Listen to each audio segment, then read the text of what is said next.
नमस्कार भाई और बहनों, मैं डॉक्टर पीयूष स्वागत करता हूं आपका अपने YouTube channel fitness with arts में।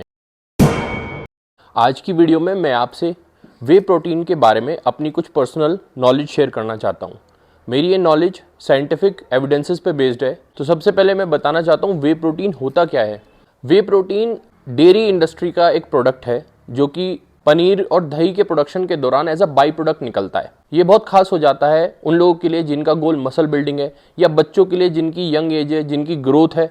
उसका कारण ये है क्योंकि वे प्रोटीन रिच होता है ल्यूसिन में, जो कि मसल बिल्डिंग के लिए बहुत इंपॉर्टेंट है। साथ ही उसमें other branch chain amino acids होते हैं जो कि मसल बिल्डिंग में हेल्प करते हैं। साथ ही उसकी अमीनो एसिड प्रोफाइल कंप्लीट होती है और उसकी एब्जॉर्प्शन बहुत फास्ट होती है और बायो अवेलेबिलिटी काफ़ी हाई होती है। ये सभी क्वालिटीज़ वे प्रोटीन को one of the best protein बनाती हैं for muscle building and growth. मैंने देखा है कि डे टू डे लाइफ में लोग वे को अक्सर वेस्ट कर देते हैं। जब घर में पनीर बनता है तो पनीर से जो पानी अलग होता है उसी के अंदर वे होता है और अक्सर लोग उस पानी को फेंक देते हैं। इसके बजाय आप उस पानी को आटा गूंथने में इस्तेमाल कर सकते हैं या उसे सूप बनाने में इस्तेमाल कर सकते हैं, लेकिन उस पानी को फेंकना नहीं चाहिए क्योंकि उसी पानी में वे होता है। इसी तरह जब लोग दही बनाते हैं तो दही में जो ऊपर पानी की लेयर बन जाती है उसी में असली वे होता है। तो कई बार लोग दही को गाढ़ा करने के लिए उस पानी को फेंक देते हैं। तो आपको वो पानी कभी फेंकना नहीं है, उसे यूज़ करना है। चाहे आप उसे पी जाइए, चाहे आप उसे दही में ही मिला लो, या आप उसे किसी भी तरह यूज़ करो, लेकिन वही सबसे इंपॉर्टेंट है। इसी के साथ हमारे घर में जो दूध आता है तो दूध के अंदर वे प्रोटीन होता है। तो जब हम उस दूध को उबालते हैं तो हाई टेम्परेचर पे, क्योंकि घर के चूल्हे में बहुत हाई टेम्परेचर होता है, 400 डिग्री 450 डिग्री तक हाई चला जाता है, उतने हाई टेम्परेचर पे वे प्रोटीन डीनेचर हो जाता है और डीनेचर होके वो मलाई की फॉर्म में ऊपर आ जाता है। मलाई को मिल्क स्किन भी बोलते हैं, लैक्टोडर्म भी बोला जाता है। उसके अंदर जो मिल्क के प्रोटीन है वो फैट्स के साथ मिलकर एक लेयर बना लेते हैं। अक्सर लोग उस मलाई को घी बनाने के दौरान इस्तेमाल करते हैं। अब जब आप उससे घी बनाते हैं तो उतने हाई टेम्परेचर पे वो प्रोटीन फ्रॉथ बन के वाइट फॉर्म में अलग निकल जाता है अक्सर जब घी बनता है। तो कभी भी मलाई को घी बनाने में इस्तेमाल नहीं करना चाहिए। इनफैक्ट आप मलाई को खा सकते हैं, उस मलाई को खाकर उसके अंदर का प्रोटीन यूज़ कर सकते हैं। इसीलिए आपने कभी अगर नोटिस किया हो तो पेस्चराइजेशन प्रोसेस की एक मेथड ये भी है कि 62 डिग्री सेल्सियस पे 30 मिनट्स तक उसको हीट करते हैं। उसको इतने हाई टेम्परेचर पे हीट क्यों नहीं करते, उसका कारण यही है कि 65 डिग्री सेल्सियस के बाद वे प्रोटीन कोएगुलेट होना शुरू हो जाता है। इसलिए पेस्चराइज मिल्क में 62 डिग्री सेल्सियस टेम्परेचर पे हीट होने के कारण वे प्रोटीन उसका डीनेचर नहीं होता है। तो आप पेस्चराइज मिल्क को डायरेक्ट पी सकते हैं। लोग अक्सर ये गलती करते हैं कि पेस्चराइज मिल्क को भी अलग से हीट करेंगे। दूसरे लोग आजकल इन्फ्लुएंस होकर अपने बच्चों को स्किम मिल्क पिलाने लगे हैं। मिल्क की प्रोसेसिंग में आप हमेशा वे थोड़ा बहुत डिस्ट्रॉय करेंगे ही करेंगे, इसलिए हमेशा होल मिल्क पीना चाहिए। और पेस्चराइज पियो तो डायरेक्ट पियो, या आपने गाय भैंस का घर का दूध पीते हो तो सबसे अच्छी बात है, लेकिन उसकी मलाई को भी खाने में यूज़ कर लो। उसको घी बनाने में उसका प्रोटीन वेस्ट मत करो।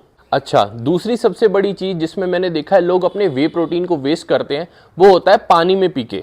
अब पानी में पीना पूरी तरह गलत नहीं है, लेकिन उसे में फिर पीना है तो उसका एक अलग तरीका है।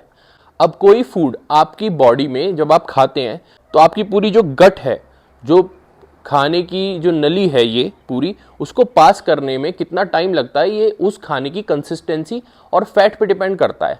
खाली पानी, और अगर खाली पानी खाली पेट पी रहे हो तो 20 से 25 मिनट में पूरी आपकी खाने की नली को पार कर जाता है। अगर आप पानी के अंदर खाली वे मिला के पी रहे हैं तो मैक्सिमम 1.5 घंटे में वो सारा आपके एलिमेंट्री कैनाल या आपके खाने की नली को पार कर जाएगा। लेकिन वे प्रोटीन का जो एब्जॉर्प्शन होता है उसका maximum rate 8 to 10 grams per hour ही होता है। अब अगर आपने 30 ग्राम वे को पानी में मिला के पिया तो वो पानी के साथ वे 1.5 घंटे में पूरी आपकी खाने की नली को पार कर जाएगा, लेकिन आपकी बॉडी उसमें से कितना प्रोटीन यूज कर पाएगी, मात्र 15 ग्राम, बाकी आपका एक्सक्रीट हो जाएगा। तो अगर आपको 30 ग्राम वे को अच्छे से एब्जॉर्ब कराना है तो उसके लिए पूरे 3 घंटे वो वे बॉडी में रहना ही चाहिए, लेकिन पानी में वो 1.5 घंटे में पास हो जाएगा। अब कंपनीज पानी में उस वे को 1.5 घंटे में पूरा एब्जॉर्ब कराने के लिए उसमें प्रोटियोलिटिक एंजाइम्स ऐड करती हैं, और ये सभी अच्छी कंपनीज करती हैं। उदाहरण के तौर पे अगर 30 ग्राम का एक स्कूप है तो उसमें अगर आप आइडियली कोई एंजाइम ना हो तो वो आप 1.5 घंटे में 15 ग्राम के करीब उससे एब्जॉर्ब कर पाएंगे। लेकिन कंपनीज चूंकि उसमें एंजाइम्स डालती हैं तो ये एंजाइम्स उसका ब्रेकडाउन करा के प्रोटीन का उसका एब्जॉर्प्शन फास्ट करा देता है, और ये सभी अच्छी कंपनीज करती हैं। उनका आइडियल स्कूप फिक्स होता है, उसमें जो प्रोटीन है वो इसीलिए फिक्स होता है क्योंकि वो 1.5 घंटे में आपकी बॉडी उतना ही पचा पाएगी। अब इसके साथ प्रॉब्लम क्या है, कंपनीज ने तो अपना स्कूप फिक्स कर दिया कि ये 30 ग्राम का स्कूप है, 1.5 घंटे में आप इसमें से हमारा वे पचा लोगे एंजाइम्स डालने के बाद। लेकिन क्या आपकी रिक्वायरमेंट 30 ग्राम ही है? उदाहरण के तौर पे अगर एक लड़का जिम करता है, मान लो उसको, मैं मिनिमम रिक्वायरमेंट बता रहा हूँ, 1.6 ग्राम पर KG body weight protein total दिन में चाहिए, और वो 3 मेन मील खाता है और चौथी मील वो वे की ले रहा है, तो 1.6 ग्राम को 4 मील में वो बराबर अपने प्रोटीन को डिवाइड कर रहा है, तो उसको एक मील में 0.4 ग्राम पर केजी बॉडी वेट के हिसाब से प्रोटीन चाहिए। मान लो उसका लीन बॉडी वेट 80 केजी है, तो उसको कितना वे चाहिए? 32 ग्राम चाहिए इस रेट के हिसाब से। तो इस 32 ग्राम प्रोटीन को लेने के लिए उसको वे तो ज़्यादा पीना पड़ेगा। अब वो ज़्यादा वे वो एब्जॉर्ब कैसे कराएगा? वो पॉसिबल नहीं है, और ये उतना ही मुश्किल हो जाता है बॉडी बिल्डर्स के लिए, क्योंकि बॉडी बिल्डर्स की प्रोटीन रिक्वायरमेंट थोड़ी और हाई होती है। Ideally body builders pre workout meal लेते हैं, और rule of thumb pre workout meal का ये होता है कि जितना आपका बॉडी वेट है उतने ग्राम कार्बोहाइड्रेट्स और उसका आधा प्रोटीन ले लो। मान लो 80 केजी का एक बॉडी बिल्डर है तो 80 ग्राम तो कार्बोहाइड्रेट लेगा और 40 ग्राम उसको वे चाहिए। 40 ग्राम प्योर वे के लिए वो स्कूप कितना बड़ा होगा? अब 50 ग्राम वे पचाने के लिए उसको 10 ग्राम पर घंटे के हिसाब से 5 घंटे चाहिए।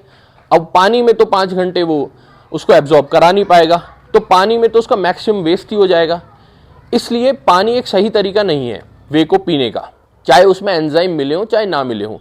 एंजाइम मिलने के बाद भी आप उसे उतना यूटिलाइज नहीं कर सकते। हाँ, अगर आपको पानी में ही पीना है तो इसका एक तरीका है, या तो आप अपने वे को कई बार में डिवाइड कर लो, एक स्कूप से ज़्यादा बिल्कुल नहीं पीना एक बार में, या फिर उसे सिप सिप करके बहुत धीरे घंटे 2 घंटे में ख़त्म करो, या तो ये तरीका है। नहीं तो सबसे बेस्ट होता है मील बना लेना, या तो आप ओट मील में वे ले लो, या आप क्रीम ऑफ राइस में वे ले लो, या फिर आप मिल्क में फैट ऐड करके जैसे पीनट बटर ऐड करके उसका शेक बना लो, तो वो बहुत लंबे तो समय तक आपके बॉडी में रहेगा, उससे आपकी बॉडी कंप्लीट प्रोटीन एब्जॉर्ब कर सकती है। तो ये कुछ बेटर मेथड है वे लेने के instead of drinking way in water. अगला बहुत इंपॉर्टेंट सवाल ये होता है कि वे लेना कब है। तो वैसे तो वे लेने का कोई प्रॉपर फिक्स टाइम नहीं होता, आप किसी भी मील में उसको ले सकते हैं जब तक आपकी बॉडी में अमीनो एसिड प्रोफाइल कंप्लीट है, आपकी मसल बिल्डिंग प्रॉपर होगी। लेकिन फिर भी सबसे बेस्ट टाइम वे लेने का होता है अपनी वर्कआउट से पिछली मील में, ताकि आपको वर्कआउट के दौरान अमीनो एसिड्स की कंप्लीट प्रोफाइल मिले। दूसरा सबसे बेस्ट टाइम है मॉर्निंग में, सुबह उठते ही। पूरी रात आपने कुछ खाया नहीं है, आपकी बॉडी उस वे को सबसे बेस्ट मॉर्निंग फर्स्ट मील में यूटिलाइज कर लेगी। एक बहुत बड़ा पुराना मिथ चला आ रहा है कि वर्कआउट खत्म होते ही वे ले लो। मैंने अक्सर लोग को देखा है पानी में वो वे पीते हैं वर्कआउट खत्म होते ही। इससे आप अपने वे को मैक्सिमम यूटिलाइज नहीं कर रहे, क्योंकि जब आप वर्कआउट करके निकल रहे हो तो आपकी बॉडी की रिक्वायरमेंट मसल बिल्डिंग नहीं है। आपकी बॉडी की रिक्वायरमेंट पहले है ग्लाइकोजन स्टोर्स को फिल करना। जो मसल, जो लिवर में से ग्लाइकोजन स्टोर खाली हुए हैं उन्हें रिप्लेनिश करके दोबारा फिल करना। आपके ब्रेन को सबसे पहले एनर्जी ग्लूकोज से मिलती है, और आपकी ब्रेन की रिक्वायरमेंट पूरी बॉडी सबसे पहले करता है। तो अगर आप पहले वे प्रोटीन पीते हो तो वो गलत है। वे प्रोटीन वर्कआउट के बाद पीना ही है तो आप कम से कम आधा घंटा रुक के आराम से बॉडी शांत हो जाए, उसके बाद अपनी कार्बोहाइड्रेट मील लेने के बाद वे पीना चाहिए। असल में ये मिथ तब पैदा हुआ था जब एनाबॉलिक विंडो का कॉन्सेप्ट आया था कि वर्कआउट के तुरंत बाद एनाबॉलिक विंडो होती है जिसमें सबसे ज़्यादा वे चला जाना चाहिए। लेकिन वक्त के साथ ये कॉन्सेप्ट फेल हो गया और ऐसा कुछ नहीं है। जब आप जिम करते हैं तो अब आपकी मसल्स ब्रेकडाउन के बाद फॉर्मेशन का प्रोसेस सबसे स्लो होता है। वो प्रोसेस धीरे धीरे फुल पीक पकड़ता है और बाद में स्लो हो जाता है। टोटल मसल फॉर्मेशन का जो कर्व है ये इन्वर्टेड बेल शेप होता है, और ये कितनी भी ड्यूरेशन का हो सकता है डिपेंडिंग अपॉन एथलीट। अक्सर ये 48 आवर्स तक का होता है। तो ऐसा नहीं है कि वर्कआउट के तुरंत बाद आपको वे सबसे ज़रूरी है, नहीं, वर्कआउट के तुरंत बाद आपकी बॉडी को कार्बोहाइड्रेट का सोर्स ज़रूरी है। आशा करता हूँ आप आगे से अपने वे से मैक्सिमम यूटिलाइजेशन कर पाएंगे और उससे मसल बिल्डिंग कर पाएंगे, रेदर देन उसको वेस्ट करने के। नमस्कार, धन्यवाद।